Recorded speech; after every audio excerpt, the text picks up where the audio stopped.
Hey, so I just want to make a little video because I know as we are heading into the holidays, some of us might have some anxiety around some of the family dynamics that we might be getting into.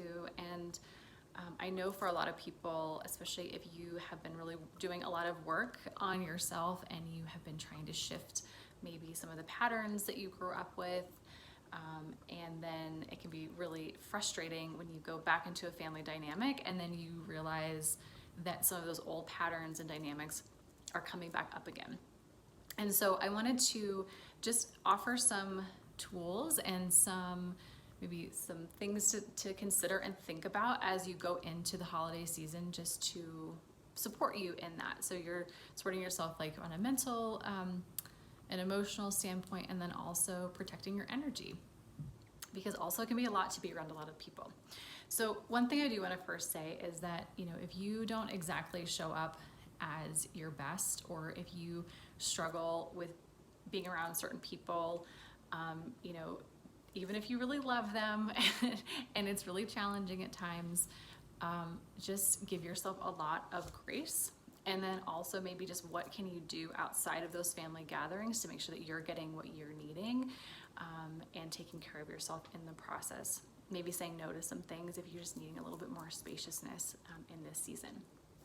Okay, so one thing I want you to think about is kind of going into a family dynamic is, what are the patterns, what are the dynamics, what are the roles that you are just consciously deciding that you no longer want to be participating in with either like a specific person or maybe with a group of people.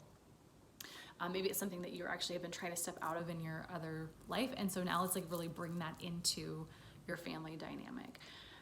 And so with that, you might think about, okay, so this is the role and this is the dynamic, or this is the pattern I don't want to continue repeating with this person. And then thinking like, if I, in an ideal situation, how would I want to show up instead? How do I want to maybe respond instead of react to this person? So, for example, if you find that you get really activated by your mom, for example, when you're trying to make something in the kitchen and she's kind of butting in and not letting you do your thing or whatever, maybe you would normally snap at her, and maybe then later not feel so great about that interaction. Maybe she's upset, like it's a whole thing. We don't love that. But what if instead you decided, okay, so maybe I know that this is sort of like an inevitable pattern because it's been going on for a long time. How do I actually want to respond to her instead? What's the boundary that maybe I want to set in a way that is loving? Now, keeping in mind, this is not about necessarily changing anyone else's behavior. And you also cannot control how that person reacts to the boundary that you're setting. But it's important that what I'm worried about personally is that what can you do, or how can you respond in a way that you can look back on that interaction separate from how that person responds and feel good about how you showed up. That's what's important. And so at least you're not then having your energy sort of like dragged down by just like, oh, I don't feel great about how that went. So you're not sort of like feeding into that pattern. You're interrupting that pattern. Okay, so the other thing is really protecting your energy.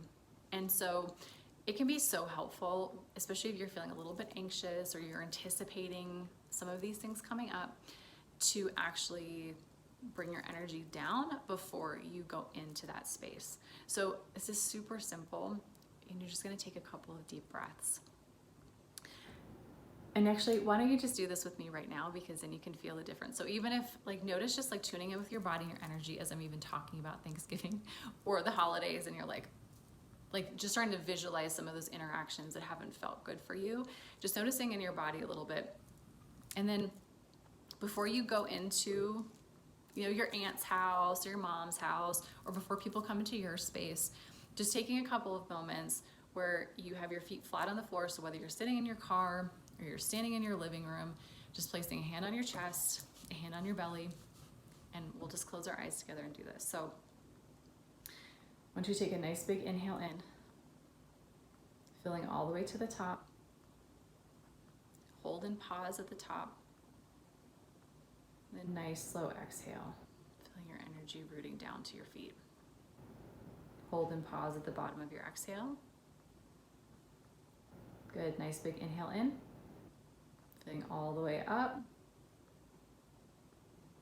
Hold and pause at the top. And nice slow exhale. Hold and pause at the bottom. Good, one more, nice big inhale in. Filling all the way to the top. Pause. Good, nice slow exhale through your mouth. Releasing all the way down. And returning to normal breath. And then opening your eyes.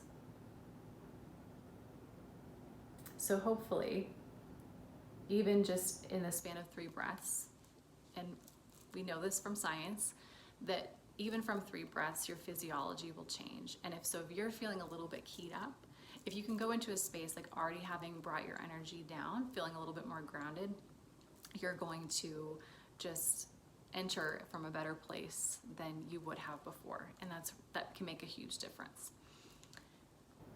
Okay, so then the other thing that I want to teach you is a little bit about, it's a visualization that can help protect your energy. So this is a tool that is, some people talk about like the cobalt blue bubble of protection. This is a tool that I used all the time. I mean, I use it all the time now, but I really used it a lot when I was working as a victims advocate with survivors of domestic violence. And so I would notice that as people were telling me their stories, like I would take on a lot of their energy. And I realized that sometimes I was feeling and reacting to what they were going through, but it wasn't really mine to own. And so I learned to really practice this, and it's really, really powerful. So I want to teach it to you. So this is really ideal in those situations where maybe you have a family member who you know is going through a really hard time, and you know that they're going to need some support, and you want to be there for them, but you don't necessarily want to take on their energy so that you can be there to support them, and also take care of yourself at the same time. This is also really amazing and effective when you're maybe either whether you're interacting with someone or you're in a space with someone whose energy is really activating for you, and you sort of like struggle with them, or maybe they have very different perspectives and beliefs that you don't agree with, and just even having their energy across the room, it brings up some stuff for you. So this can be helpful in either one of those situations. So now what I'd love you to do is actually to visualize that you have, or pick a color that you really love, that feels like a power color for you, that feels like soothing for you, whatever it is. There's no right or wrong. So it can be cobalt blue. For me personally, because I used to keep honeybees, I've always visualized it as honey. So almost like the color of my mala here is the color that I visualize. So now that you've picked your color, think about this color, this translucent bubble that goes all the way over your body. So when I think about like about arm's length out in front of you, all the way around you, up above your head, even like below your feet. So it's like fully encapsulated in this protective bubble. So I almost think about it as like in Star Wars or something, like putting like this protective bubble over you. So when you're talking to someone, and even like as you're watching this video, I want you to visualize that whatever your color is, whether it's green or blue or purple or yellow, that you're thinking that there's really thin piece of film between the camera and me. You can see through it, but it's this barrier, and that barrier is really that protective energy where you can decide. It's a semi-permeable wall. You get to decide what comes in, you get to decide what goes out. So you can protect and hold all your energy within this bubble, so you're not leaking your energy to other people. You're not letting them siphon it off of you. And then also, it's like you're letting anything that does not serve you, anything that does not feel good for you, is like bouncing off of that and like staying with them. And you can also think of it as reflecting it back as love, if that's supportive. Like, you know what, I'm just going to have this reflect back as love, because I just, that's the best that I can do. So this is really great in situations where maybe like you also can't necessarily say something and you just want to protect your energy. It's like, okay, this protective shield that you're keeping your energy contained, and you're just saying like, this is the barrier. I'm not taking on your stuff, or I'm blocking your energy because it doesn't feel good in my space. Okay, so those are just a couple of things that have been really, really helpful for me. It's been really helpful for clients when they've had tricky family dynamics. So this is whether it's the holidays or any other time of your life, and I hope that it serves you. If you have questions, if there's something specific or like a more specific situation or dynamic that you struggle with, feel free to DM me. I would be happy to see if there's something else that's in my toolkit that might be able to support you further. And I'd also love if you tried any of these out, if it supports you, if it serves you. I'd love to know that. Thank you so much for watching, and I hope you have a very, very happy Thanksgiving, happy holiday, and I will connect with you soon.